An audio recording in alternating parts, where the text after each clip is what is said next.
ఎందుకంటే నైజాంకు వ్యతిరేకంగా హైదరాబాద్లో ఇంరోజ్ అనే పత్రికను స్థాపించి వాళ్ళు నైజాం యొక్క ఆగడాలను ఎప్పటికప్పుడు ఎదుర్కొంటూ సమాజంలో జరిగేటటువంటి అవినీతిని అన్యాయాన్ని ఎదుర్కొని చివరికి ఆ గుండాల చేతిలోనే 2 చేతులు నరికించబడి హత్యగావించబడ్డా కానీ చరిత్ర సోయబుల్లా ఖాన్. అలాంటి చరిత్ర కలిగినటువంటి వ్యక్తి మన ఊరు గ్రామస్తుడు కాబట్టి ఆయన పేరు మీదనే సుబ్లేడు గ్రామాన్ని మండల కేంద్రంగా చేయాలని గత 4 సంవత్సరాల నుంచి పోరాటం చేస్తా ఉన్నాము. ఆయన పోరాట స్ఫూర్తితోని సుబ్లేడు గ్రామం మండలం అయ్యేదాకా కూడా ఈ సుబ్లేడు మండల సాధన సమితి ఊరుకోదని, మండలాన్ని సాధించి తీరుతామని ఈ సోయబుల్లా ఖాన్ 77వ వర్ధంతి సందర్భంగా ప్రభుత్వానికి విజ్ఞప్తి చేస్తున్నాము.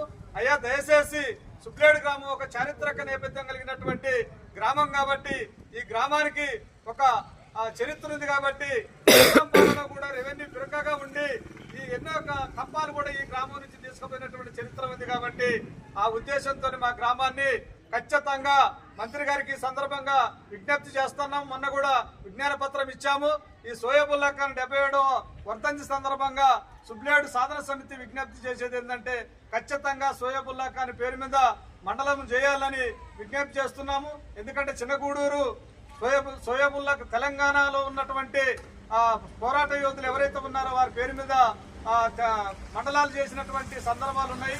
అదేవిధంగా మన సుబ్లేడ్ని కూడా సోయబుల్లా ఖాన్ పేరు మీద మండలం చేయాలని ప్రభుత్వానికి విజ్ఞప్తి చేస్తూ ప్రత్యేకంగా మన నియోజకవర్గ మంత్రి అయినటువంటి సుబ్లేడు శ్రీనివాసరెడ్డి గారి సందర్భంగా ప్రత్యేకంగా సుబ్లేడు మండల సాధన సమితి విజ్ఞప్తి చేస్తారు.